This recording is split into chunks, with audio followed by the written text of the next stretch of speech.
Hello everyone. Today my topic of presentation is dealing with an emergency or how to deal with an emergency.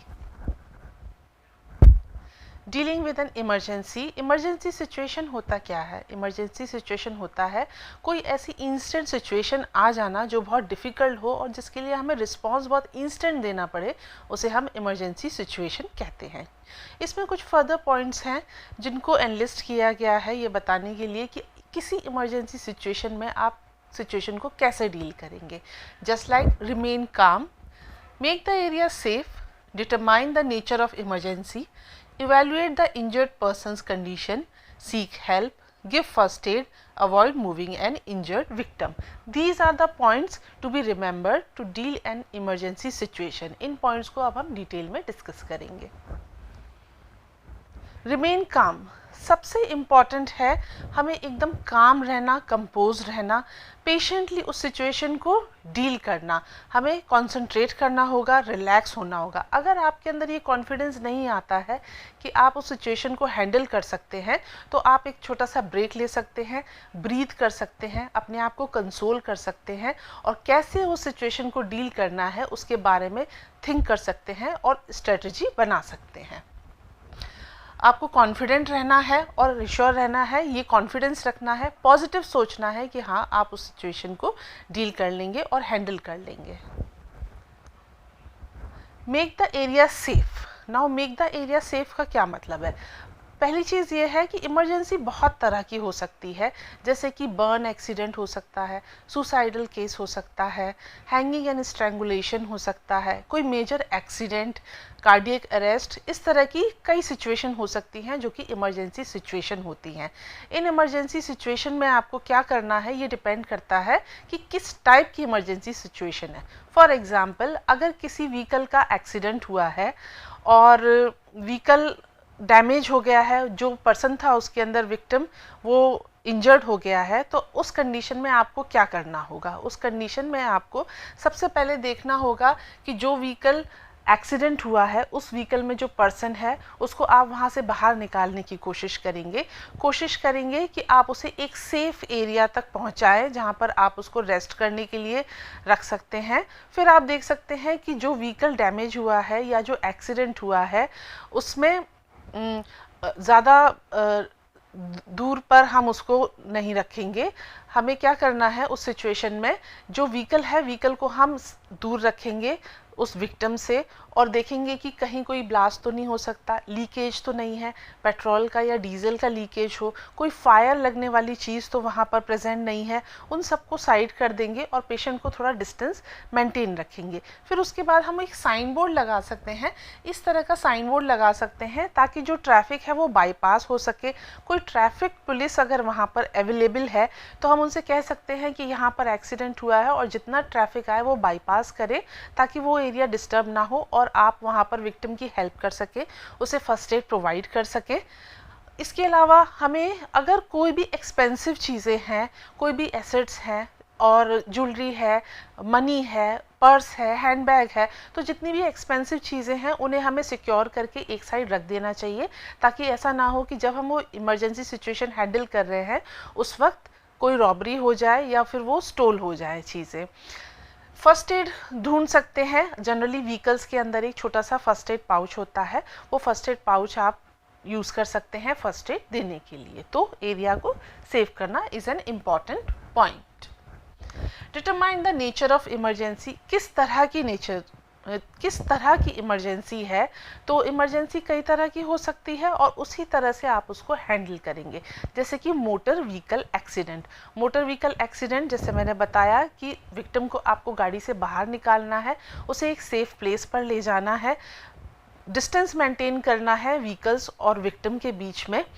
Burn होता है तो burn में depend करता है कि अगर किस डिग्री का बर्न है, first degree, second degree, third degree, उस पर डिपेंड करेगा कि बर्न के केस में आप कैसे इमरजेंसी डील करेंगे। उस विक्टिम को फायर प्लेस से बाहर लेके जाना, फिर उसको अप्रोप्रिएट फर्स्ट एड प्रोवाइड करना। सीजर्स अगर होते हैं, मान लीजिए किसी को एक डिसऑर्डर है जिसे हम एपिलेप्सी कहते हैं या हिंदी में मिर्गी कहते हैं, तो उसमें आप कैसे सीजर को कंट्रोल कर सकते हैं और सीजर होने के बाद कैसे विक्टिम को संभाल सकते हैं। तो जनरली जो विक्टिम होता है वो सीजर में फॉल हो जाता है, बेहोश हो जाता है, तो उस वक्त आप उसको कैसे डील कर सकते हैं। सीवियर ब्लीडिंग है, ब्लड लॉस है, तो बॉडी से बहुत ज़्यादा ब्लड लॉस हो सकता है, हेमरेज हो सकता है, तो ब्लड लॉस को बचाना is most important in the case of heavy bleeding.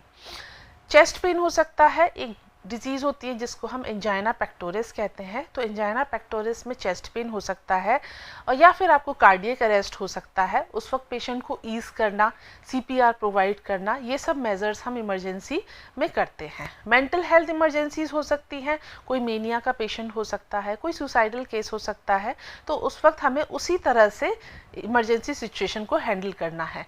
तो ये जो इमरजेंसी सिचुएशन है, इनको सबको हैंडल करने का तरीका अलग अलग होता है। जैसी इमरजेंसी होती है उसी के अकॉर्डिंग हम उस सिचुएशन को हैंडल करते हैं। Evaluate the injured persons condition. अब हमें पता करना है कि जो हमारा विक्टिम है उसकी कंडीशन क्या है, वो कॉन्शियस है या अनकॉन्शियस है, वो ब्रीथ कर पा रहा है या नहीं, हार्ट बीट कितनी है, हार्ट सही से बीट कर रहा है या नहीं कर रहा है, स्किन कैसी है, ब्लीडिंग तो ज़्यादा नहीं हो रही है, तो ये हमें इवैल्यूएट करना है। तो आप विक्टिम को रेस्क्यू करेंगे, रेस्क्यू करने के बाद आप उसकी कंडीशन देखेंगे कि उसकी फ़िज़िकल कंडीशन कैसी है और वो कैसा फील कर रहा है, उसकी मेमोरी कैसी है, कैसा वो किसी को याद कर पा रहा है या नहीं, वो ज़्यादा कॉन्शियस तो नहीं है, वो पैनिक तो नहीं कर रहा है। तो ये सब हमें एसेस करना पड़ेगा कि विक्टिम की कंडीशन क्या है। हेल्प के लिए हम बुला सकते हैं, हम पहले फर्स्ट एड भी दे सकते हैं, डिपेंड करता है। अगर बहुत सीरियस इमरजेंसी कंडीशन है तो हम पहले फर्स्ट एड देंगे, फिर हेल्प के लिए किसी को बुलाएंगे। और अगर कंडीशन ऐसी है कि हाँ हम उस केस को संभाल सकते हैं, तो हम हेल्प के लिए साथ के साथ बुलाते जाएंगे लोगों को और उस विक्टिम की हेल्प कर सकते हैं हम। तो हम क्या कर सकते हैं, हम फ़ोन कर सकते हैं जो आपके फ्रेंड्स एंड फैमिली पास में है, तो एज ए फर्स्ट एडर आप उनको इन्फॉर्म कर सकते हैं, हेल्प के लिए बुला सकते हैं। आप मेडिकल अर्जेंसीज बुला सकते हैं, एम्बुलेंस बुला सकते हैं, ताकि वो उस पर्सन को वहाँ से रेस्क्यू कर ले। अगर विक्टिम का फ़ोन है या आईडी है, उससे आप पता कर सकते हैं कि विक्टिम कौन है और उसके फ्रेंड्स एंड फैमिली कौन है, उनको भी आप बुला सकते हैं कि हेल्प करें। आसपास आप थोड़ा सा शाउट भी कर सकते हैं फॉर हेल्प, ताकि आसपास जो भी लोग हैं वो आपकी हेल्प करने के लिए आ जाएं और आप विक्टिम को सही तरह से बचा पाएं। फर्स्ट एड देना है, फर्स्ट एड डिपेंड करता है क्या सिचुएशन है, उसके अकॉर्डिंग हमें उसे फर्स्ट एड देना होता है। जैसे ब्लीडिंग को कंट्रोल करना, आर्टिफिशियल रेस्पिरेशन देना, चेस्ट कंप्रेशन करना, सीपीआर देना। तो ये डिपेंड करता है कि कंडीशन क्या होगी। जैसे हाइपोथर्मिया है तो उस पेशेंट को हमें वार्म रखने की ज़रूरत होगी। तो इस तरह से हम डिफरेंट कंडीशन में डिफरेंट फर्स्ट एड देंगे। विक्टिम को ज़्यादा मूव नहीं करना है। अगर हम उसको बार बार मूव करेंगे तो हो सकता है वो और ज़्यादा इंजर्ड हो जाए, और ज़्यादा उसको हार्म पहुँचे। इसलिए एक बार जब आपने उसको किसी स्टेबल पोजीशन में रख दिया है तो उसको बार बार मूव करना अवॉइड करेंगे। अगर आप उसे बार बार मूव करेंगे तो वो हर्ट हो सकता है, उनकी बैक या स्पाइन हर्ट हो सकती है, इंजरी और ज़्यादा वर्स हो सकती है। Now next topic is recovery position. अभी हमने पढ़ा how to handle a emergency situation, उसके बाद है रिकवरी पोजीशन। ये इसी टॉपिक से रिलेटेड है। रिकवरी पोजीशन क्या होता है, as the name suggest, recovery यानी कि किसी कंडीशन से रिकवर होना, और क्योंकि हम हेल्थ से रिलेटेड सब्जेक्ट पढ़ रहे हैं यानी कि हेल्थ को रिकवर होना। पोजीशन यानी कि एक पोजीशन में उस पर्सन को लाना, एक पोस्चर मेंटेन करना, और उसी पोजीशन को हम कहते हैं recovery position. So let's find out what is recovery position. तो रिकवरी पोजीशन क्या होता है, जैसे कि अगर कोई पर्सन अनकॉन्शियस है तो वो अनकॉन्शियस है या उसे कोई ट्रॉमा हुआ है, कोई इंजरी है, तो हम क्या करते हैं कि उसकी ब्रीदिंग प्रॉपर हो, कार्डियोवैस्कुलर सिस्टम सही तरह से काम करता रहे, यानी कि हार्ट प्रॉपर तरह से ब्रीथ करता रहे, और किसी भी तरह से बेहोशी की कंडीशन में उसको हार्म ना पहुँचे या फिर वो और ज़्यादा इंजर्ड ना हो जाए। इसके लिए हम उसे कंफर्टेबल पोजीशन में रखते हैं, जिसको हम रिकवरी पोजीशन कहते हैं। तो ये है डिफरेंट पोजीशन। डिफरेंट पोजीशन में सबसे पहले आ जाता है सुपाइन पोजीशन। सुपाइन पोजीशन क्या होता है, अगर हम अपवर्ड डायरेक्शन है हमारा जो फेस है वो अपवर्ड डायरेक्शन में है और इस तरह से हम सीधे लेटे हुए हैं तो इसे हम सुपाइन पोजीशन कहते हैं। Second position is prone position, अगर हमारा फेस डाउनवर्ड है तो हम इसे प्रोन पोजीशन कहते हैं। देन उसके बाद दो पोजीशन और आती हैं, right lateral recumbent, left lateral recumbent. इसमें हम साइडवर्ड टिल्ट हो जाते हैं और इसको जिस तरफ से हम टिल्ट हुए हैं, अगर राइट साइड से तो ये राइट हो गई और अगर लेफ्ट साइड से तो ये लेफ्ट हो गई। So these are the basic positions जिसमें हम जनरली अपने आप को पोजीशन करते हैं। So why we put a person in recovery position. Recovery position में हम एक पर्सन को इसलिए रखते हैं ताकि किसी भी तरह से जो एयरवे है वो ब्लॉक ना हो। तो होता क्या है, जैसे ये नॉर्मल एयरवे है, एक पर्सन ब्रीथ कर रहा है और टंग का अलाइनमेंट प्रॉपर है जिसकी वजह से जो एयरवे है वो ओपन है। लेकिन क्या हो सकता है, जब हम अनकॉन्शियस होते हैं तो हमारा मसल कंट्रोल चला जाता है और हमारी जो टंग है वो एक मसल होती है, तो जब हम सुपाइन पोजीशन में उसको रखते हैं तो इस तरह से हेड टिल्ट होता है और जो टंग है वो रोल बैक हो जाती है जिसकी वजह से जो हमारा एयर पासेज है वो ब्लॉक हो जाता है। अगर हम लेटरल पोजीशन में इसको रखेंगे तो लेटरल पोजीशन में क्या होगा, जो टंग है वो पीछे रोल बैक ना होने की जगह साइडवर्ड्स चली जाएगी जिसकी वजह से हमारा जो एयर पासेज है वो ओपन रहेगा। तो किसी भी तरह से हमारी ब्रीदिंग नहीं हैम्पर होगी। अगर किसी अनकॉन्शियस पेशेंट की इस तरह से टंग रोल बैक हो जाती है तो इवन उसकी डेथ भी हो सकती है। So this is very important कि किसी अनकॉन्शियस पर्सन को आप रिकवरी पोजीशन में ज़रूर पुट करें। How to put in recovery position. Now the question arised कि किस तरह से हम रिकवरी पोजीशन में उस पर्सन को रख सकते हैं। तो एक स्टेप वाइज मेथड है जिसके अकॉर्डिंग हम विक्टिम को रिकवरी पोजीशन में ला सकते हैं। सबसे पहला आपको क्या करना है, जो विक्टिम है आप उसे सीधा लिटा दीजिए। सीधा लिटाने के बाद, जैसे सीपीआर में था कार्डियोपल्मोनरी रिससाइटेशन में, कि हमें एज ए फर्स्ट एडर उस विक्टिम के पास नी बैंड होके बैठना है। इस तरह से आप नी हो जाइए और विक्टिम के पास में जाके बैठ जाइए। देन जो विक्टिम है वो इस तरह से सीधा रिलैक्स पोजीशन में आप उसको लिटा देंगे। सेकंड, आपको क्या करना है, लेफ्ट आर्म को इस तरह फोल्ड करना है। यहाँ पर देखिए लेफ्ट आर्म को फर्स्ट एडर ने इस तरह से फोल्ड कर दिया है। फोल्ड करने के बाद जो राइट आर्म है, राइट आर्म को हम 90 डिग्री के एंगल पे रखेंगे विक्टिम की बॉडी से। तो ये विक्टिम की बॉडी है और यहाँ पे हमने इस हाथ को, राइट हैंड को 90 डिग्री पर रखा हुआ है। ठीक, उसके बाद आपको क्या करना है, नी को आप पुल कर सकते हैं। नी को अपलिफ्ट करिए, इस तरह से आप अपलिफ्ट करेंगे, हेड को सपोर्ट देंगे। हेड को सपोर्ट देने के बाद आप उस पर्सन को टिल्ट करेंगे। देखिए जस्ट लाइक दिस। इसमें हमारा जो हाथ है वो इस तरह से है, लेग है इस तरह से है। अगर नी का सपोर्ट मिल जाएगा यहाँ हमें और हमारी एल्बो का सपोर्ट मिल जाएगा, तो नी और एल्बो के सपोर्ट से क्या होगा, जो बॉडी है वो रिलैक्स रहेगी। और अगर हम इस तरह से लिटरली उसको डाइवर्ट कर देंगे तो टंग जो है वो फोल्ड नहीं होगी और पेशेंट आराम से ब्रीथ कर पाएगा, रिलैक्स रह पाएगा और रिकवर हो पाएगा। This is recovery position. Now the next topic is top to toe assessment, या फिर हम इसे कहेंगे हेड टू टो असेसमेंट। तो नाम से पता चल रहा है टॉप टू टो यानी कि ऊपर से नीचे, यानी कि हमारी पूरी body from top to the bottom, हमारे टोज तक पूरी हमें क्या करनी है, एसेस करनी है। एसेस क्यों करनी है, कंडीशन जानने के लिए कि क्या कंडीशन है विक्टिम की। तो टॉप टू टो असेसमेंट हम किस लिए करते हैं, ताकि हमें एक आइडिया मिल पाए कि विक्टिम की कंडीशन क्या है। हर चीज़ को एनालाइज करना, ब्रीदिंग, वो कॉन्शियस है या नहीं है, चोट कहाँ पे लगी है, कहाँ पे पेन हो रहा है, वो कितना मेमोराइज कर पा रहा है, ये सब असेस करने के लिए हम इसको करते हैं। तो सिम्टम्स से पता चल जाती हैं हमें बहुत सारी चीज़ें। अगर जो विक्टिम है वो कॉन्शियस है तो वो आपको अपने सिम्टम्स बता सकता है, लेकिन अगर वो अनकॉन्शियस है तो वो आपको अपने सिम्टम्स नहीं बता पाएगा। तो कॉन्शियस पर्सन से हम पूछ सकते हैं कि उसे क्या प्रॉब्लम हो रही है, कहाँ पे वो अनईजी फील कर रहा है, लेकिन वो अनकॉन्शियस है तो हमें देख के पता करना पड़ेगा, यानी कि फिजिकल असेसमेंट करना पड़ेगा उसकी कंडीशन देख के कि वो किस कंडीशन में है, वो कैसा फील कर रहा है या उसे क्या प्रॉब्लम आ रही है।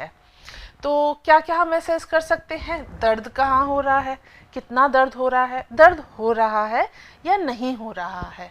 सेकंड, ठंड तो नहीं लग रही है, ज़्यादा गर्मी तो नहीं लग रही है, हाइपरथर्मिया या हाइपोथर्मिया तो नहीं है। गेटिंग थर्स्टी, ज़्यादा प्यास लग रही है, बहुत ज़्यादा थर्स्ट क्रिएट हो रहा है। नोज़िया तो नहीं हो रहा है, वॉमिटिंग होना या वॉमिटिंग जैसा फील करना उसे हम नोज़िया कहते हैं, तो नोज़िया तो नहीं हो रहा है। वीक तो फील नहीं कर रहा, बहुत कमज़ोरी महसूस कर रहा हो, बहुत डिज़ी फील कर रहा हो। फेंटिंग, चक्कर तो नहीं आ रहे हैं, वर्टाइगो तो नहीं हो रहा है। तो ये सब हम असेस कर सकते हैं, कुछ चीज़ें पूछ सकते हैं और कुछ चीज़ें देखकर हम एनालाइज कर सकते हैं। लॉस ऑफ मूवमेंट हो सकता है कि वो चल फिर ना पा रहा हो, या लॉस ऑफ सेंसेशन हो सकता है, टेम्परेरी लॉस ऑफ कॉन्शियसनेस हो सकता है, यानी कि अगर आप उसे टच करेंगे तो उसे कुछ महसूस नहीं होगा। लॉस ऑफ मेमोरी हो सकता है उसे इंस्टेंटली कुछ याद ना आ रहा हो, वो रिकॉल ना कर पा रहा हो, वो अपना नाम या फिर घर का एड्रेस ना बता पा रहा हो, तो हो सकता है किसी ट्रॉमा या शॉक की वजह से उसकी मेमोरी हैम्पर हो सकती है। हड्डी वगैरह टूट सकती है, किसी तरह का कोई फ्रैक्चर हो सकता है। तो क्या क्या सिम्टम्स हो सकते हैं, क्या क्या साइन आप ऑब्जर्व कर सकते हैं, जैसे कि ब्लीडिंग, सांस ले पा रहा है या नहीं, बहुत ज़्यादा ब्लड लॉस तो नहीं हो रहा है, पेलनेस तो नहीं है, चेहरा एकदम पीला पड़ गया है, जो एक पिंकनेस या रेडनेस चेहरे पर नेचुरली होती है वो चली गई है। स्वेलिंग हो सकती है, जगह जगह पर सूजन हो सकती है, हो सकता है उसमें पेन भी हो रहा हो, प्रॉपर तरह से वो चल ना पा रहा हो, खड़ा ना हो पा रहा हो, बैठ ना पा रहा हो, तो जो भी हैंड्स हैं और लेग्स हैं हो सकता है वहाँ कुछ प्रॉब्लम हो रही हो। और भी कई चीज़ें आप ऑब्जर्व कर सकते हैं देखने के बाद कि विज़न है या नहीं है, सुन पा रहा है, बोल पा रहा है, तो ये सब हमें विक्टिम में एनालाइज करना होता है। तो इनिशियली हम क्या करते हैं, एक जनरल असेसमेंट लेते हैं। जनरल असेसमेंट में हम उससे बातचीत करते हैं और देखते हैं वो कैसा फील कर रहा है। फिर रिससाइटेशन हम कर सकते हैं, सीपीआर दे सकते हैं, आर्टिफिशियल ब्रीदिंग दे सकते हैं। अगर ज़्यादा ब्लीडिंग है तो हम उसे बैंडेज कर सकते हैं, ब्लीडिंग को कंट्रोल कर सकते हैं।